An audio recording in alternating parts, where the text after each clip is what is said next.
अंग्रेज जो चाहते थे वो किए। देश में 47 का तब विभाजन का बातें नहीं होता। अब बोलो कि इसके लिए भी गांधी जिम्मेदार है। भगत सिंह की फांसी से ज्यादा खतरनाक था ये चीज। अगर महात्मा गांधी 1905 में भारत में रहते ना, महात्मा गांधी 1931 में कहां चले गए? जेल। कहां चले गए? जेल। 1931 पुणे के यरवदा जेल में आए थे दोबारा क्या करने के लिए? सविनय अवज्ञा आंदोलन करने। क्या दोबारा चालू कर रहे? चालू कर यहाँ पे। इरविन को तब तक फोन आ गया, किसका?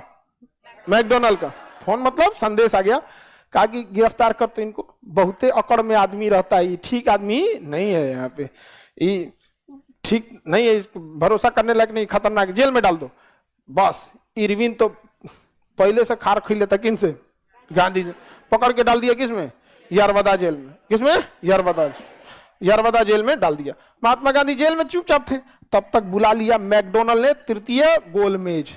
क्या बुला लिया? तृतीय गोलमेज 1932। और इसमें उसने घोषणा कर दिया सांप्रदायिक पांचांग। सांप्रदायिक पांचांग ये कोड नाम था जिसे हम लोग कहते हैं कम्युनल अवार्ड। कह दिया कि अब दलितों को अलग क्षेत्र दिया जाएगा। ये बताइए क्या ये डिसीजन अच्छा था? आप अलग क्षेत्र कैसे दे सकते हैं? आप आरक्षण दीजिए, सब कुछ दीजिए, क्षेत्रवा अलग कैसे दे दीजिएगा भाई? वरना दूसरा कोई उस क्षेत्र में जाएगा तो उसको उठपटांग 370 वाली फीलिंग आने लगेगी। समझ में आएगी कि नहीं आएगा? बहुत दिक्कत हो जाएगा, एडमिनिस्ट्रेशन में प्रॉब्लम आएगा वहां पर, क्योंकि उस जगह से केवल एक ही जात के लोग आएंगे तो कानूनों बना देंगे अपने हिसाब से। कैसे कश्मीर वाला अपने हिसाब से कानून बना? अब यहां पे सांप्रदायिक पंचांग की घोषणा कर दिया। अब बोलो कि इसके लिए भी गांधी जिम्मेदार है। देख लिए ना, अंग्रेज जो चाहते थे वो किए। भगत सिंह की फांसी से ज्यादा खतरनाक था ये चीज, लेकिन इस पे लोग नहीं बोले। लेकिन युवा किस पे बोले? भगत। महात्मा गांधी रोकना चाहे कि नहीं जाए? रुक गया। तो महात्मा गांधी फांसी भी रोकना चाहे थे, रुक गया नहीं। अब महात्मा गांधी टेंशन में आ गए। अब जैसे महात्मा गांधी को सुनाई दिया कि सांप्रदायिक पंचांग की घोषणा हो गई, अब मुसलमानों को जैसे अलग क्षेत्र मिला था, अलग निर्वाचन क्षेत्र मिला था, दलितों को भी अलग निर्वाचन क्षेत्र मिला, महात्मा गांधी पूरे भड़क गए यहाँ पर। और अंबेडकर साहब से कहें कि ठीक नहीं हुए अंबेडकर साहब, आप दलितों के बारे में सोच रहे हैं, अच्छी बात है, लेकिन ये दूरदर्शिता के लिए सही नहीं है। आप अंग्रेजों की जाल में फंस रहे हैं, आप उनकी सहायता कीजिए, हम भी आपके साथ खड़े, लेकिन जाल में मत फंसिए। तो अंबेडकर साहब कुछ सुने नहीं। महात्मा गांधी जेल में अनशन पे बैठ गए, भूख हड़ताल पे। अब भूख करता, हाँ जेल में, यरवदा जेल में 1 हफ्ता जब अनशन पे बैठे ना, महात्मा गांधी का तबीयत खराब हो गया। अब लोग अंबेडकर साहब को कहने लगे कि अंबेडकर साहब आप ही की वजह से भूख हड़ताल पे बैठल हैं। अंबेडकर साहब अलग परेशान हो गए, यार ये तो इसको कुछ हो जाएगा तो हम फंस जाएंगे यहाँ पे। अब अंबेडकर साहब परेशान हो गए यहाँ पे। अब अंबेडकर साहब के पास डबल समस्या थी, उन्हें रियलिटी में दलितों को अधिकार चाहिए था, लेकिन जिस तरीके से अंग्रेज देना चाहते थे वो अंबेडकर साहब को एक ट्रैप, एक जाल में फंसा चुके थे, सब पूरा फंसा चुका था सब इसमें। महात्मा गांधी जेल में बैठ गए वहां पे, कहें कि हम नहीं मर जाएंगे लेकिन कम्युनल अवार्ड होने नहीं देंगे। और महात्मा गांधी अगर महात्मा गांधी 1905 में भारत में रहते ना, मुस्लिम लीग ना बनने देते और ना ही मुसलमानों को पृथक निर्वाचन क्षेत्र देते। और देश में 47 का तब विभाजन का बातें नहीं होता वहां पे। अरे वो तो 1909 में ही सांप्रदायिक पंचांग दिया गया था, मुसलमानों को पृथक क्षेत्र दिया गया था, उसी की बात एक थोड़ी सी बड़े लेवल पे हो गई, पाकिस्तान की बात। वरना गांधी उस समय थे नहीं थे, बाकी लोग तो थे ना, रास बिहारी बोस तो उस समय थे, और ये गोपाल कृष्ण गोखले, ये दुनिया भर के लोग काय नहीं किया यहाँ पे, दादा भाई नौरोजी, योमेश चंद बनर्जी, इन्होंने तो चुपचाप दे दिया यहाँ पर।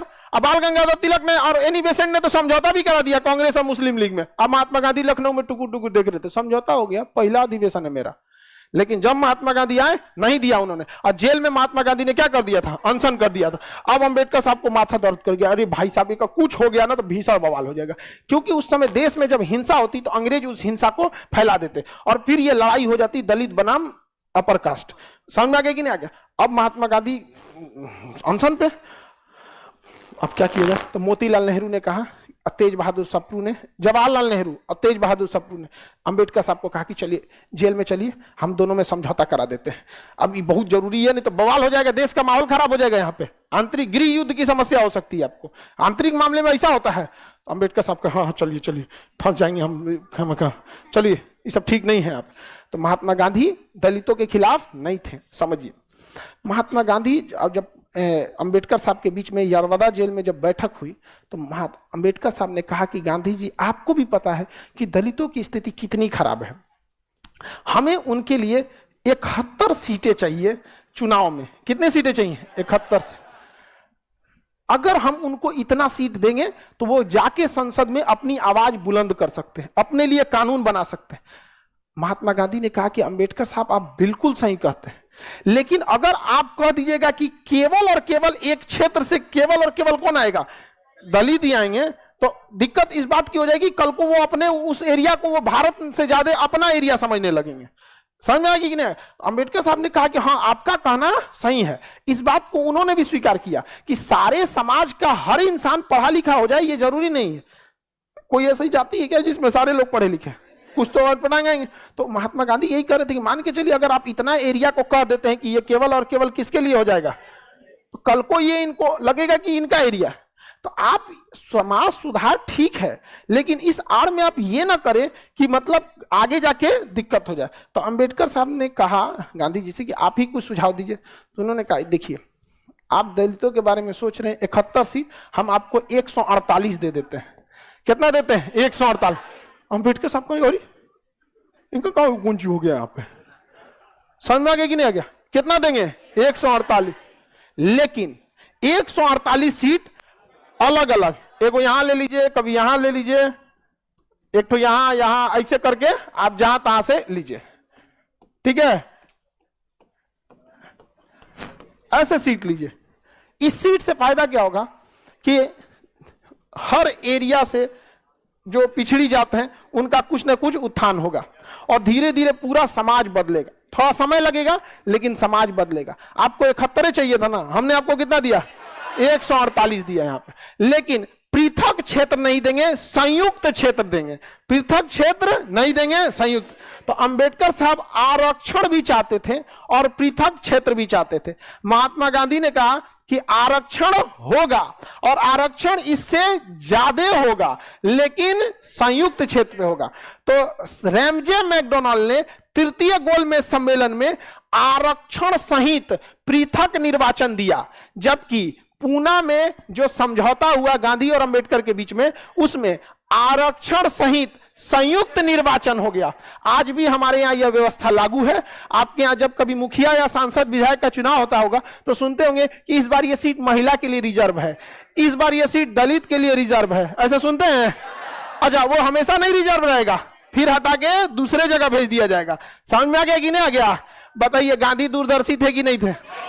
इसके बावजूद गाली दे देते हैं लोग, तो हमको अजीब समझ में आता है। उस इंसान को आप कभी नहीं समझा सकते जिस इंसान ने इतना कुछ किया यहां पर, उसको भी लोग गरिया देते हैं। अंबेडकर साहब भी खुश हो गए, कहे कि गांधी जी हमारा आपके प्रति विचार बदल गया, हमें ऐसा लगता था कि आप समर्थन नहीं है, तो कहा कि तुरा बड़का हम समर्थन लो।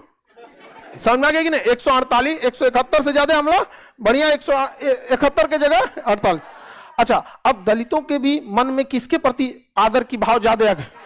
उनको भी लग गया कि हमें 2 नेता मिल गए। अंबेडकर साहब तो थे ही, गांधी जी भी, हल्ला हो गया कि अंबेडकर साहब 71 दिला रहे थे और गांधी जी 148। बाबा बाबा, एकदम बढ़िया हो गया। समझ में आ गया कि नहीं आ गया? और यह समझौता 24 सितंबर 1932 को हुआ था। कहां पे हुआ था? पुणे के किस जेल में? यरवदा जेल में। बताइए, इसे पूना पैक्ट, पैक्ट मतलब होता है समझौता, पूना पैक्ट कहते हैं। बताइए पूना पैक्ट कब हुआ था? हाँ, 24 सितंबर 1932।